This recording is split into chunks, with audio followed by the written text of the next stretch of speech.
Hello everyone, welcome to my channel Sarita nursing classes. आज की इस वीडियो में हम बात करने वाले हैं फैक्टर अफेक्टिंग ड्रग के एब्जॉर्प्शन के बारे में। हमारे प्रीवियस वीडियो में हमने पढ़ा था एब्जॉर्प्शन की प्रोसेस को।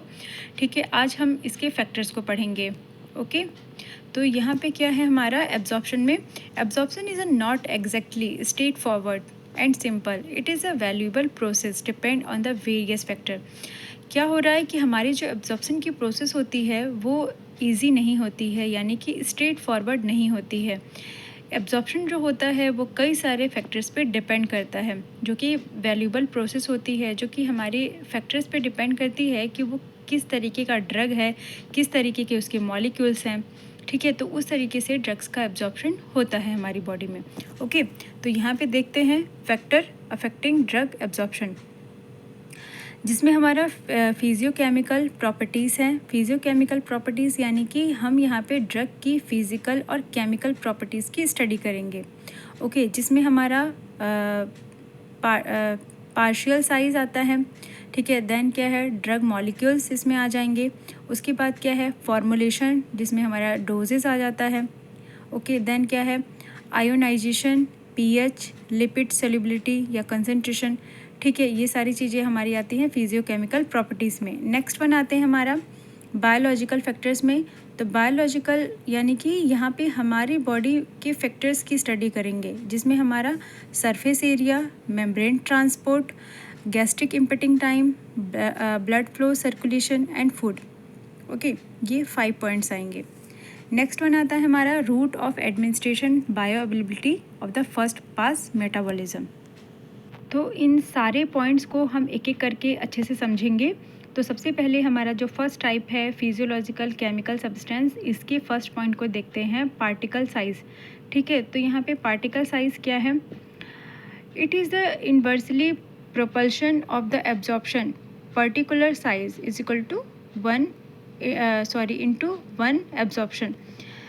The smaller the partial size, the greater will be its absorption, because small size drug particles dissolve easily. ठीक है, यहाँ पे क्या हो रहा है इन्वर्सली प्रोपल्शन हो रहा है, यानी कि हमारे जो ड्रग्स के पार्टिकल्स हैं, ठीक है, अगर वो स्मॉल साइज़ के होते हैं, छोटे छोटे होते हैं, तो वो क्या होता है ईजी तरीके से हमारे ब्लड में डिज़ोल्व हो जाते हैं। ओके, जैसे कि मान लीजिए एग्जांपल के लिए कि क्या होता है कि हम क्या करते हैं, कुछ खाना बनाते हैं। ठीक है, तो उसमें हमारे जो मसाले होते हैं वो साबुत अगर हम उन्हें डाल दें तो उतना अच्छा टेक्सचर और टेस्ट नहीं आएगा, है ना। लेकिन अगर हम उन मसालों को, ठीक है, जितनी भी स्पाइसेस है हमारी, अगर हम उसे ग्राइंड कर दें मिक्सी में, देन उनको हम डालें, ठीक है, और मिक्स कर दें सब्ज़ी में, तो क्या होगा बहुत अच्छा टेक्सचर भी आएगा और बहुत अच्छा टेस्ट भी आएगा।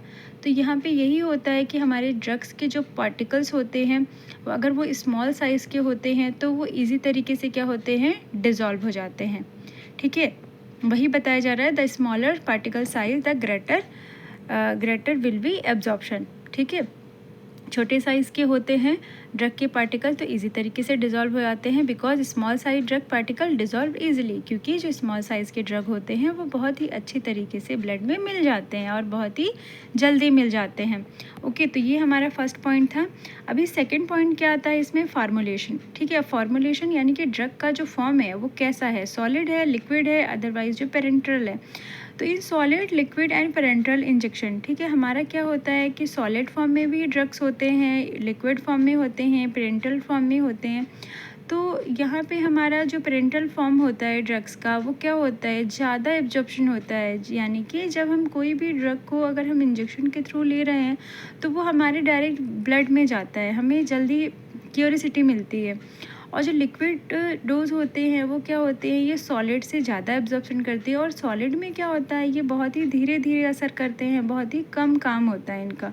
ठीक है, यानी कि बहुत लंबी प्रोसेस हो जाती है कि पहले उनका क्या होगा सिंथेसिस होगा, मेटाबॉलिज्म होगा, देन क्या होगा ब्रेक डाउन होगा, फिर जाके उनका एब्जॉर्प्शन होगा। लेकिन पेरेंट्रल में क्या होते हैं कि जो एब्जॉर्प्शन होता है इनकी कैपेसिटी ज़्यादा होती है, लिक्विड डोजेज़ में सॉलिड से थोड़ी सी ज़्यादा होती है और सॉलिड में सबसे ही कम होती है। ठीक है, तो इस तरीके से हमारे जो ड्रग के फॉर्म होते हैं वो अलग अलग डोज में, अलग अलग रूप में जो हैं वो डिपेंड करते हैं। ओके, देन थर्ड नंबर पे आता है हमारा आयोनाइजेशन, ठीक है, तो आयोनाइजेशन क्या है यहाँ पे? We all know that both from ionized and unionized are the important for the pharmacological response of the drug, but for the absorption drug must be ionized form. यहाँ पे क्या है, हमारा जो ड्रग है, ठीक है, जो ड्रग होते हैं वो क्या होने चाहिए, आयोनाइजिंग फॉर्म में होना चाहिए, जो कि बहुत ज़रूरी है. जब ड्रग जो है हमारा यूनिनाइज फॉर्म में होगा तो ड्रग का जो एब्जॉर्प्शन है वो ईजी होगा, ठीक है, तो ड्रग हमारे यूनिनाइज फॉर्म में होने चाहिए. तो यहाँ पे ये चीज़ होती है. देन आता है पीएच, ठीक है, यानी कि पीएच जो हमारी एसिडिटी और बेसिक दोनों चीज़ों को बताती है, ठीक है, तो it tell about the nature of the drug, ठीक है, ये हमारे ड्रग के नेचर को बताती है कि कौन सा ड्रग एसिडिक है और कौन सा जो ड्रग होता है वो बेसिक होता है, ठीक है. तो हमारा क्या होगा यहाँ पे, acid drug must absorb in the stomach. जो एसिडिक वाली जो ड्रग होती है वो हमारे स्टमक में उसका डाइजेशन होता है, यानी कि स्टमक में उसका एब्जॉर्प्शन होता है, ठीक है. जैसे कि क्या है यहाँ पे, आपका एग्जांपल के लिए है एस्प्रिन, ठीक है, एस्प्रिन का जो एब्जॉर्प्शन होता है वो हमारे स्टमक के सेल्स के द्वारा होता है, ठीक है. अगर बेसिक ड्रग्स की बात करी जाए तो ये कहाँ पे इसका एब्जॉर्प्शन होगा, हमारे इंटेस्टाइन में. फॉर एग्जांपल के लिए कौन सी ड्रग है, तो मॉर्फिन. ओके, नेक्स्ट वन, इसमें हेडलाइन है हमारा लिपिड सोल्युबिलिटी, ठीक है. तो यहाँ पे क्या है, lipophilic nature drug has a slightly higher absorption than the hydrophilic because in membrane transport lipid soluble drug cross membrane easily. क्या होता है, जब हमारे लिपिड सोल्यूबल ड्रग होते हैं वो बहुत अच्छे से अब्जॉर्ब हो जाते हैं, ठीक है, जो कि क्या करते हैं, हमारे जो मेम्ब्रेन होती है उसको इजी तरीके से क्रॉस कर लेते हैं और वहाँ पे क्रॉस करने के बाद उनका एब्जॉर्प्शन हो जाता है ड्रग्स का. ओके, इनका इस तरीके का नेचर होता है लिपिड सॉल्युबिलिटी का.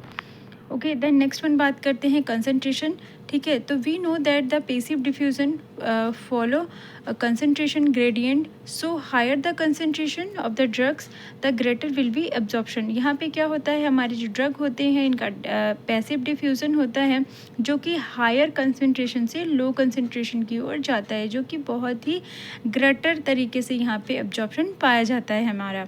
ओके, अभी नेक्स्ट वन हमारा जो टाइप है फैक्टर अफेक्टिंग में वो है बायोलॉजिकल फैक्टर, ठीक है. बायोलॉजिकल फैक्टर में हमारा फर्स्ट आता है सरफेस एरिया, ठीक है. अब सरफेस एरिया में क्या होगा, यानी कि हमारी स्किन में किस तरीके से, यानी कि हमारी जो स्किन है उसमें जो हमारा ड्रग है वो कैसे एब्जॉर्ब होगा.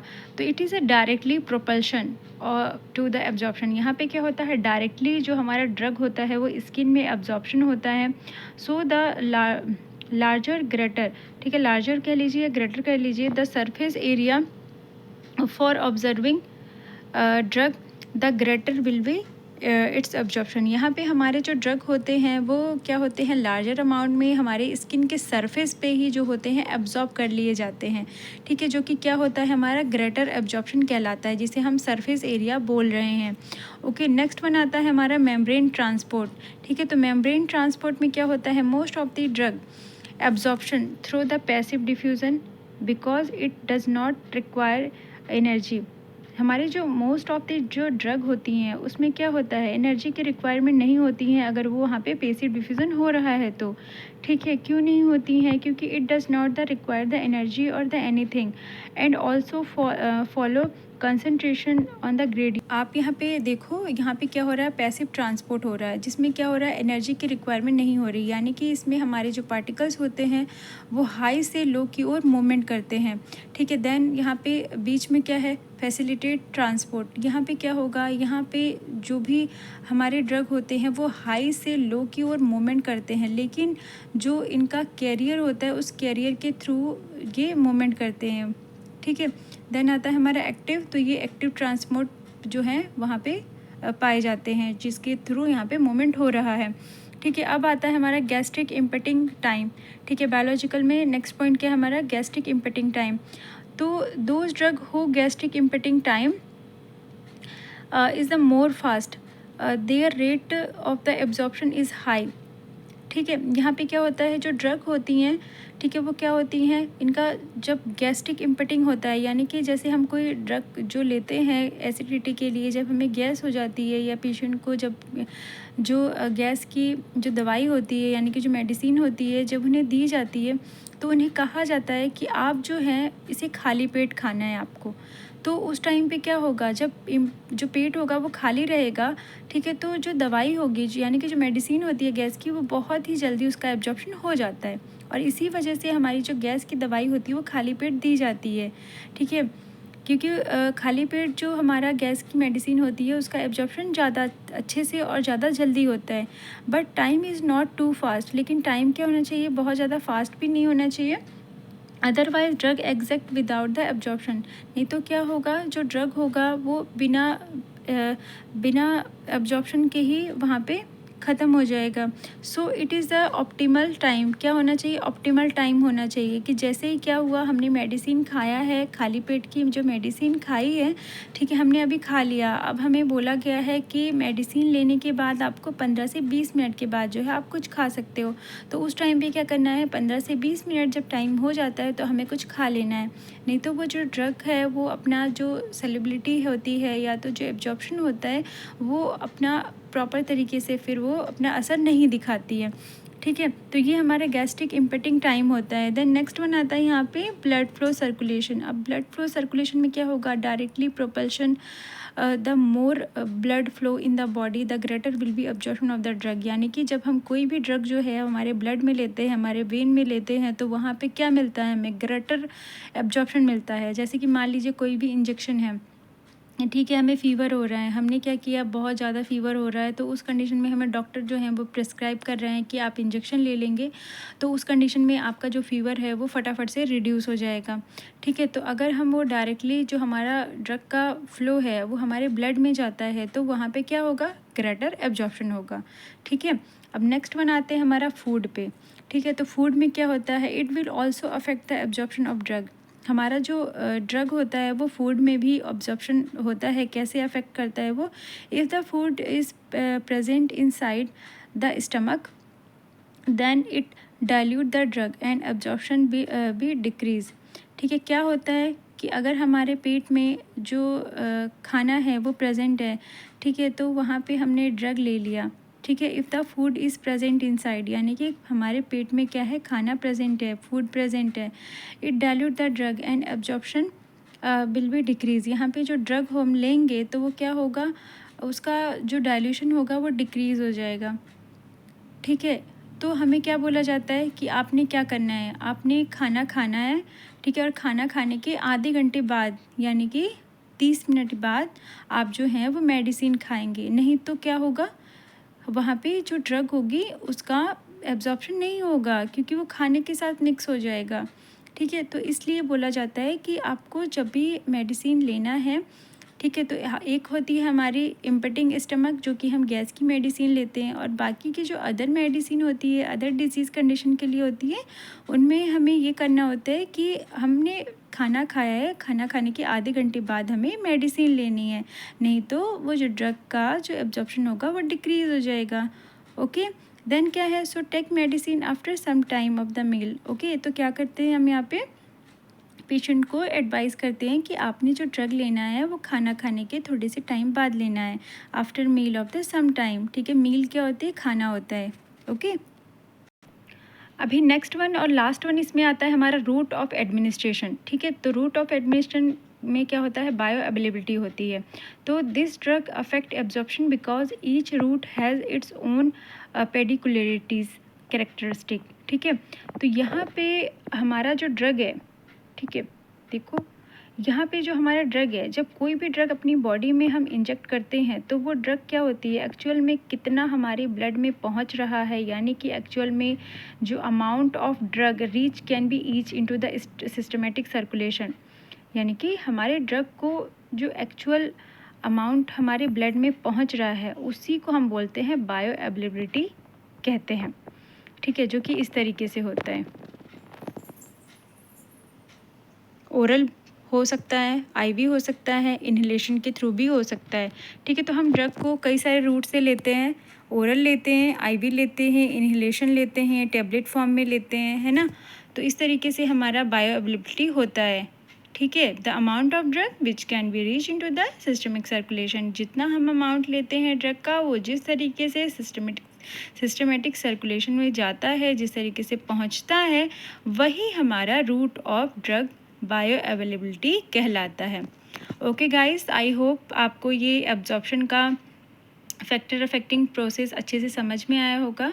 अभी हम नेक्स्ट क्लास में हमारा डिस्ट्रीब्यूशन के टॉपिक को कवर करेंगे, ठीक है। अगर आपको वीडियो अच्छी लगी हो तो प्लीज़ कमेंट करें एंड लाइक करें। Okay, thanks for watching.